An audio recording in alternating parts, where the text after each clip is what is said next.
9h30 sur Direct Gestion, bienvenue à tous. Pendant une demi-heure, on va décrypter l'actualité économique et financière. On revient à cette actualité économique et financière. Mes invités ce matin, Laurent Dédier de messieurs Autingre et compagnie, le directeur de la gestion OPCVM. Bonjour Laurent. Bonjour. Et Sébastien Féjean, le directeur associé de ID Midcap. Bonjour. Bonjour. Sébastien. Messieurs, un petit commentaire sur l'édito. Pour commencer, on a appris que le yuan pourrait devenir la 5e monnaie de réserve pour intégrer les droits de tirage spéciaux, les fameux DTS. Ça avait provoqué d'ailleurs pas mal de remous quand la Chine a prévu, a élargi sa bande de fluctuation, a provoqué la dévaluation de sa monnaie cet été. C'est ce qui avait mis un petit peu le feu au bout. Qu'est-ce que vous pensez, Laurent Dédier, effectivement, de cette nouvelle ? Je pense que c'était l'objectif non avoué mais clair de la Banque centrale chinoise quand elle a utilisé sa dévaluation le 10 août dernier et qu'elle a fait baisser le yuan de 2,5-3% par rapport aux autres devises. Son objectif in fine était de rentrer dans ce panier de devises utilisé par le FMI. Donc clairement aujourd'hui la mission est remplie et malgré les soubresauts que les marchés ont pu connaître cet été, ils ont gardé leur ligne directrice et ont conservé cet objectif. Oui, pourtant quand on regarde effectivement les 3 ou 4% qu'il y avait eu à l'époque, bon, c'était plutôt un problème de communication parce que si on regarde par rapport à l'euro, au dollar, c'est vrai que là il y a eu une vraie dévaluation, on l'a vu, hein. Là il y avait 4-5%, finalement c'était pas si énorme que ça. C'était un grand débat mais c'est vrai que malheureusement cette nouvelle est tombée en plein milieu de l'été au moment où les gens ne sont pas tous devant leur écrans ou autour de leur bureau. Il n'y a eu surtout aucune communication de la Banque centrale, c'est-à-dire que la Banque centrale chinoise n'a pas expliqué pourquoi elle a fait ce mouvement. Elle a simplement dit on dévalue le yuan de 2,5%, puis le lendemain de quelques pouillèmes entre guillemets, et derrière elle nous a laissé comme ça un petit peu sec, sans information, sans explication, et il a fallu que les marchés aient un petit peu essayé de chercher l'explication tout seul, ce qui fait partie du boulot, mais là malheureusement on a été très mal guidé, il y a eu un réel problème de communication. Ouais, et c'est ça le problème, hein. Quand on est dans l'incertitude, on s'inquiète. Quand on s'inquiète, en général, ça provoque une baisse des marchés. Comment vous avez vécu, Stéphane Féjean, justement, ce mois d'août, Sébastien, pardon, cette baisse subie sur le mois d'août? Écoutez, nous, pour ce qui nous concerne, on est plutôt sur des valeurs domestiques, donc mécaniquement, les small mid cap sont quand même mieux résistés que les valeurs plus exposées à l'international, comme les grandes valeurs. La problématique qu'on a sur le yuan, je crois que c'est que globalement, on n'a pas exactement fini la dévaluation, d'après ce que j'ai pu comprendre, parce que je ne suis pas un grand spécialiste des devises, mais visiblement, effectivement, en tout cas, les sons qu'on peut avoir de la croissance chinoise ne sont pas vraiment des sons extrêmement positifs, en tout cas c'est pas harmonieux. Donc j'ai envie de vous dire que probablement la fin du chemin qui avait été initié de manière totalement, évidemment avec un manque de communication totale de la banque chinoise, devient un problème parce que si vous voulez, les banques centrales ont quand même principalement l'avantage de pouvoir communiquer effectivement ce qu'elles vont faire, en tout cas laisser deviner au marché ce qu'elles souhaitent faire ou ce qu'elles devraient faire. Et c'est vrai que pour le coup, le manque de communication, en tout cas le manque d'appréciation de la communication qui doit être celle d'une banque centrale comme celle de la Chine, va être évidemment un problème à gérer.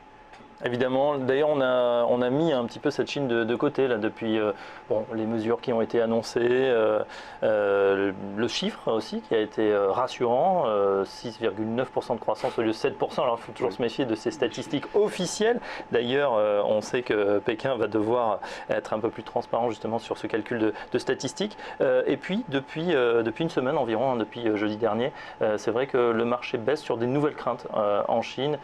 Comment vous les évaluez? Est-ce qu'on va reparler de la Chine plutôt justement de manière négative? Je pense que le pire est derrière nous sur la Chine à très court terme. Quand on voit les objectifs que le gouvernement s'est donné lors de son plénum, c'est-à-dire son plan à 5 ans de faire en sorte d'avoir une croissance par an sur les 5 prochaines années de 6,5, ça ne semble pas impossible. Maintenant, la réelle question qu'il se pose aujourd'hui, c'est dans ce nouvel rééquilibrage de leur économie et de la croissance chinoise, on se retrouve face à une consommation qui va très vite, qui quand même sur les statistiques du mois dernier était au plus haut de 10 mois, avec des ventes au détail supérieures à 10,5. C'est quand même une bonne nouvelle, c'est-à-dire que la consommation tient et que ce pari est réussi par le gouvernement. Face à ça, malheureusement, ils ont un effondrement beaucoup plus marqué, beaucoup plus rapide de l'investissement. L'investissement, c'est ce qui a permis à cette économie de décoller sur les 15 dernières années, voire un peu plus. Et là, aujourd'hui, ils ont du mal à maîtriser l'atterrissage de l'investissement et c'est ce qui laisse planer des doutes. Alors il y a ce doute, premier doute effectivement sur cette économie qui change complètement de modèle, et puis alors ça impacte un petit peu moins tout ce qui est petite et moyenne valeur, mais il y a la Fed évidemment, cette décision qui a été repoussée toute l'année. Bon, on arrive sur la dernière fenêtre de tir, décembre. Qui veut prendre la parole? Janet Yellen, elle va appuyer sur le bouton rouge. plutôt. On va partager la parole, mais très honnêtement, entre ce qui s'est passé depuis le mois de septembre, où on était à la sortie de la crise chinoise et des tumultes de l'été qui ont été désagréables pour tout le monde, et la Fed a passé son tour en disant voilà, risque sur un choc international, et particulièrement Chine et émergents, on passe notre tour. Les statistiques quand même depuis la rentrée sont quand même meilleures. Surtout les chiffres de l'emploi des dernières semaines, où là on a eu des créations d'emplois de plus de 280 000, ce qui n'était pas du tout anticipé par les marchés. Aujourd'hui, quand on regarde les statistiques sur l'évolution des taux, on est clairement sur une probabilité de 70-75% de hausse des taux au mois de décembre. Donc clairement, c'est sa dernière occasion, et je pense qu'elle ne va pas la laisser passer. Donc l'impact sur les marchés, du coup, ce qui va être mesuré, est-ce que c'est anticipé complètement par l'ensemble des acteurs? On sait qu'en tout cas, en septembre, Mme Yellen avait été sanctionnée de ne pas remonter les taux. Ça avait créé un petit peu de panique, de volatilité sur les marchés. On a vu cet à-coup, en tout cas sur le CAC, redescendre sur les 4400, 4300 points avant le beau retour en octobre.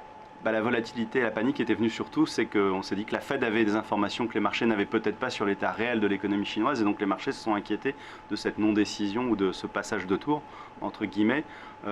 Aujourd'hui, elle nous a quand même bien piloté, à la différence de la Banque centrale chinoise, sur les évolutions. Et le dernier message donné par les différents présidents de Fed régionales ou par Mme Yellen lors de son dernier discours laisse très clairement transparaître une probabilité très forte d'une hausse des taux au mois de décembre.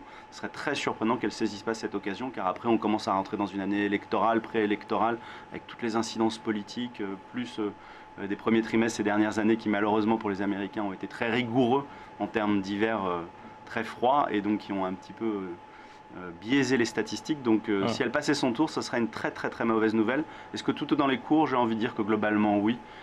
Quand on regarde un panier de devises émergentes comparé au dollar, par rapport à 98, dernière crise majeure dans les émergents avec la dévaluation du baht thaïlandais et tout ce qui s'en est suivi, on est à une différence de 10%. Donc j'ai envie de dire que l'effondrement, parce que là on peut parler quand même d'un effondrement par rapport au point août 2011 sur les devises émergentes, et derrière nous il ne reste plus grand chose à perdre. Et d'ailleurs il y a certains gérants peut-être qui se disent que ça peut être le moment, cette première remontée des taux, pour revenir sur ces fameux émergents qui ont été délaissés quand même depuis quelques années. La question mérite d'être posée. Voilà, c'est des marchés qui sont plutôt des marchés de momentum, donc il faut qu'il y ait une amélioration cyclique et économique. Aujourd'hui, on a du mal à la voir. Quand vous mettez le BRICS, le Brésil c'est compliqué, la Russie avec un pétrole aussi bas c'est compliqué, l'Inde c'est le seul pays qui va très bien, et la Chine on a du mal à se rassurer. Alors l'Afrique du Sud a des problématiques différentes. Donc aujourd'hui il y en a 1,5 qui vont bien, et il y en a 2,5 qui vont pas très bien, voire plutôt mal.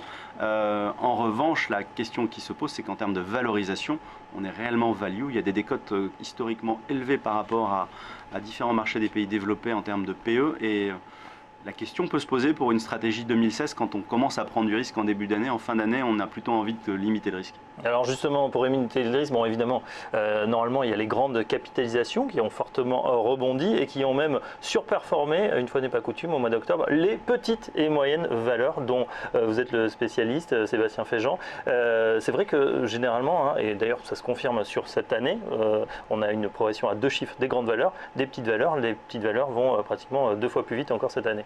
Écoutez, oui, historiquement c'est vrai que depuis maintenant 2000, on a eu effectivement des surperformances qui sont quand même assez marquées du point de vue des small et mid caps. Bon, il est évident qu'il y a des éléments qui sont structurels, c'est-à-dire qu'en gros quand vous êtes quand vous faites un chiffre d'affaires comme Total, c'est compliqué de doubler de taille, hein. Donc évidemment ce que les gens achètent, c'est typiquement les histoires de croissance. Orpea, qui est un des leaders français, maintenant européens, voire mondiaux, dans tout ce qui est économie grise, c'est-à-dire en gros tout ce qui est maison de retraite. Vieillissement de la population, voilà, Silver Age. Voilà, exactement. Ça faisait 200 millions d'euros de chiffre d'affaires lorsque c'est rentré en bourse. Aujourd'hui, on va dépasser les 3 milliards. Voilà, c'est-à-dire que c'est des belles histoires de croissance que les gens achètent. Et finalement, il vaut mieux acheter une petite valeur qui a la possibilité de devenir une grande valeur plutôt qu'une grande valeur qui a la possibilité de devenir une petite. Et finalement, la surperformance vient de là. C'est-à-dire que finalement, faire le tri entre les belles histoires, la capacité d'un management de pouvoir exécuter une stratégie et être en mesure évidemment de pouvoir comprendre là où le management a envie de porter l'entreprise, c'est quand même plus simple avec des valeurs moyennes ou petites qu'avec des grandes valeurs. D'autant que ces petites et moyennes valeurs sont quand même moins, on va dire, dépendantes de la conjoncture macroéconomique, des petites phrases des banquiers centraux en particulier. Alors en fait, l'avantage que nous avons, c'est justement de pouvoir trouver des histoires de croissance qui sont pas forcément corrélées, elles le sont forcément parce que quand effectivement on a un 2008 qui arrive, le CAC Minenswold fait moins 42% ou moins 42,5%, là où le CAC 40 fait moins 42%, donc c'est quand même compliqué de dire que c'est pas corrélé. Mais il est vrai que la stratégie long terme qui est portée par ces PME, TI qui sont souvent familiales, je tiens à dire que des sociétés qui étaient comme JC2Co, qui sont devenues des grandes valeurs, avaient été des moins grandes valeurs avant. Donc c'est vraiment ce que l'on achète lorsqu'on achète une small et mid. Disons que l'avantage, c'est quand même effectivement d'avoir un cap qui est clair et une stratégie qui est portée sur le long terme et non pas juste au trimestriel comme on peut avoir avec certaines grandes valeurs, parce qu'évidemment le pilotage se fait de manière un peu différente. Et donc c'est pour ça que c'est vraiment quelque chose qui permet effectivement dans un fonds de portefeuille d'avoir une solidité et une boussole, encore une fois.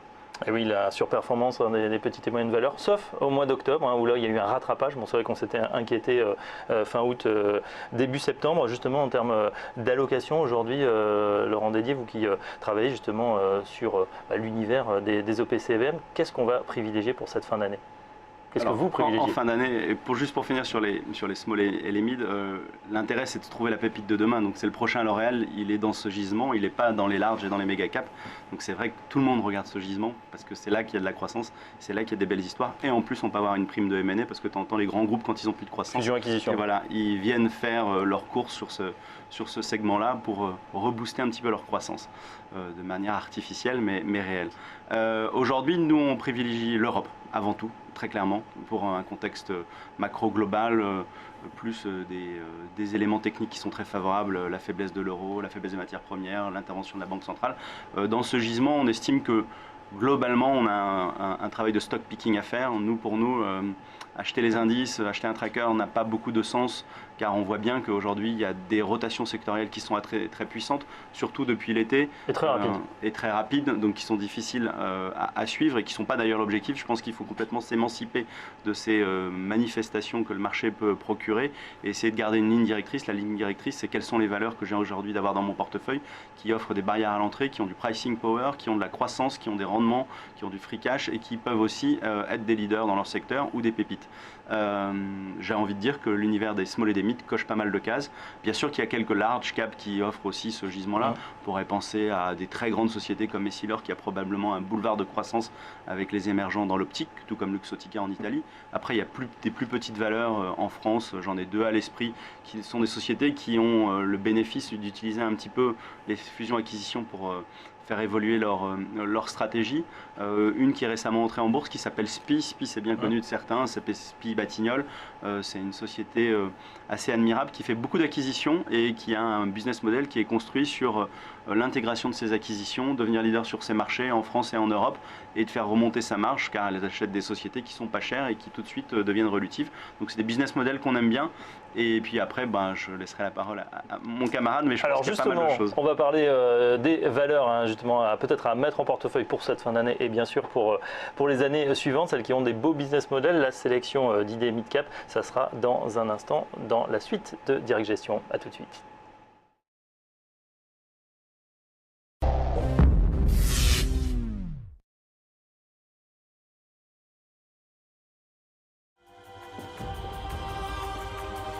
Quand on aime l'action, on se lance sans la moindre hésitation, le plus simplement du monde.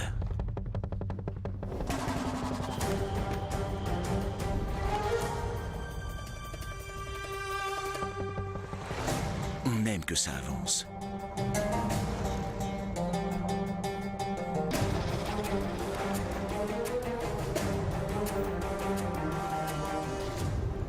Mais pas à n'importe quel prix. Et on en veut toujours plus.